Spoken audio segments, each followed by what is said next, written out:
उमा जे राम चरण रता, विगत काम मद क्रोध, निज प्रभु में देखिए जगत,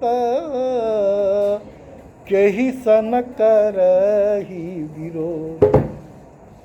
परम ब्रह्म परमात्मा दीनबंधु दीनानाथ राघवेंद्र सरकार, चक्षुदर्शनधारी नटनागर गिरधारी, जगत के नियंता, जगत के पालन करने वाले, ब्रह्मांड नायक कौशलेंद्र राघेंद्र परमेंद्र देवेंद्र, रघुपति कौशलपति सीतापति भगवान राम के चरणों में कोटि कोटि प्रणाम।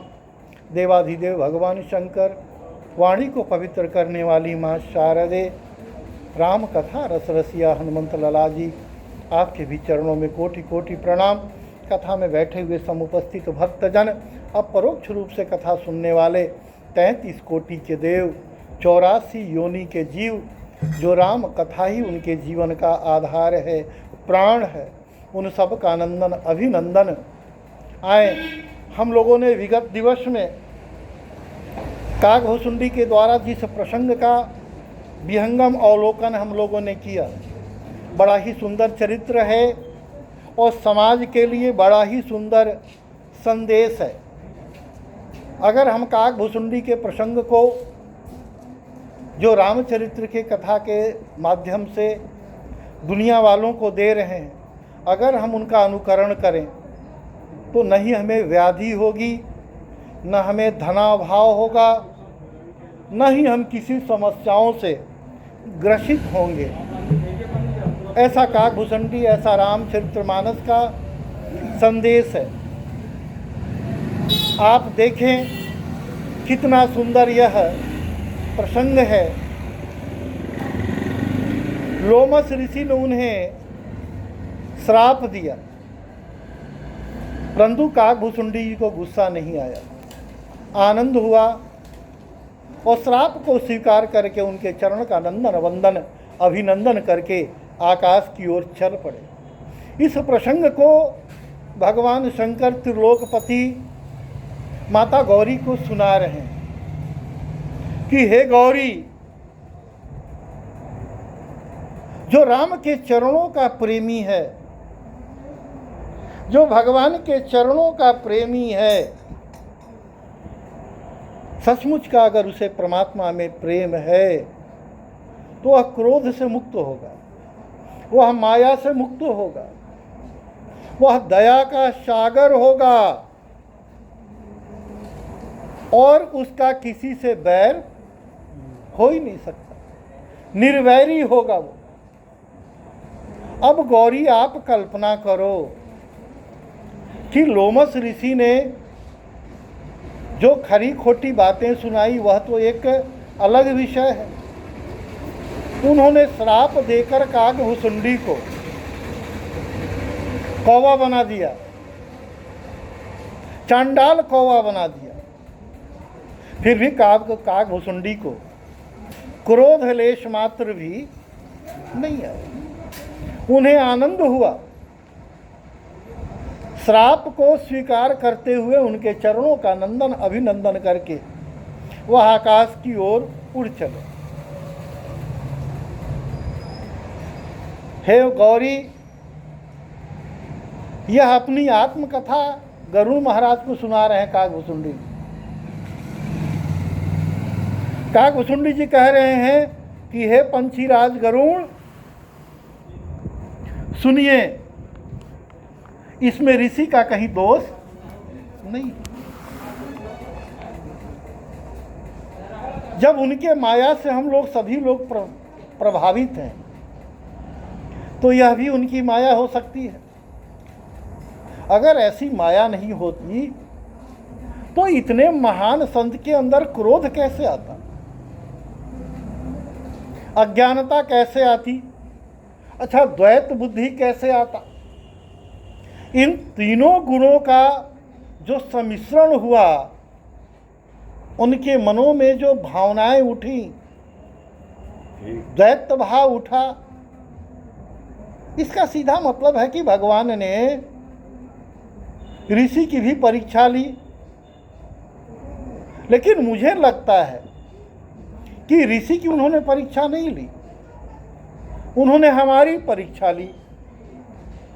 मन वचन कर्म मोहि निज जाना, मुनि मति पुनि फेरी भगवान। अगर वो हमारे प्रति उनकी भावना गलत होती तो एक पल में उनका फिर दिमाग घूम कैसे जाता, क्योंकि फिर ऋषि का दिमाग घूम गया और उन्होंने कहा अति विषमय पुनि मुनि पछिताई,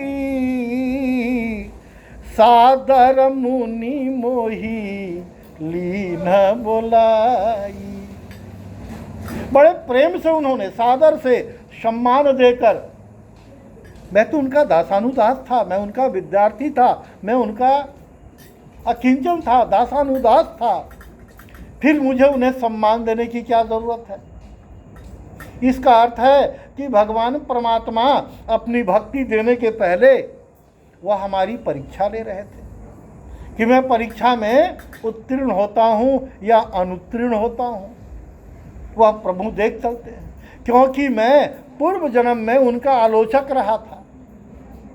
मैं उन्हीं का नहीं, उनके जितने संप्रदाय के, उनके जितने भक्त थे, वैष्णव के जितने शिष्य थे, भगवान विष्णु के जितने उपासक थे, मैं सबकी निंदा करता था।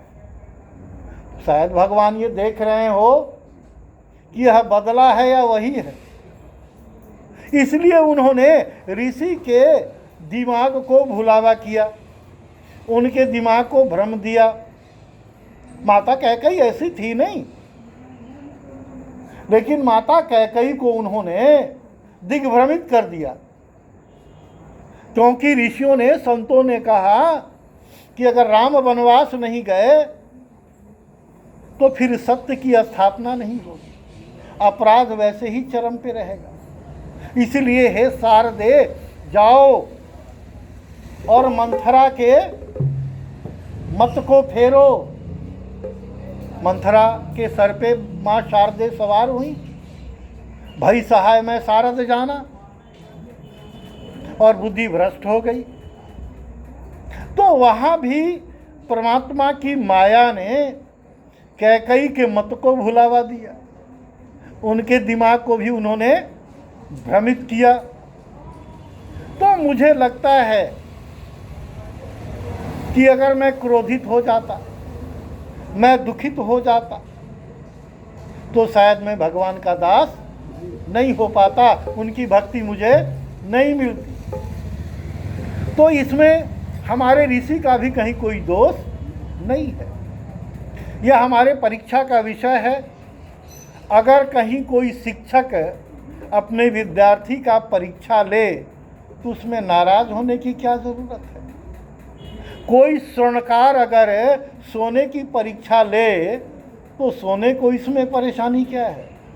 अगर कोई कुम्हार मिट्टी की परीक्षा लेता है कि कहीं मिट्टी में कंकड़ पत्थर तो नहीं है, मिट्टी अच्छे क्वालिटी की है, तो उसमें मिट्टी को परेशानी नहीं होनी चाहिए।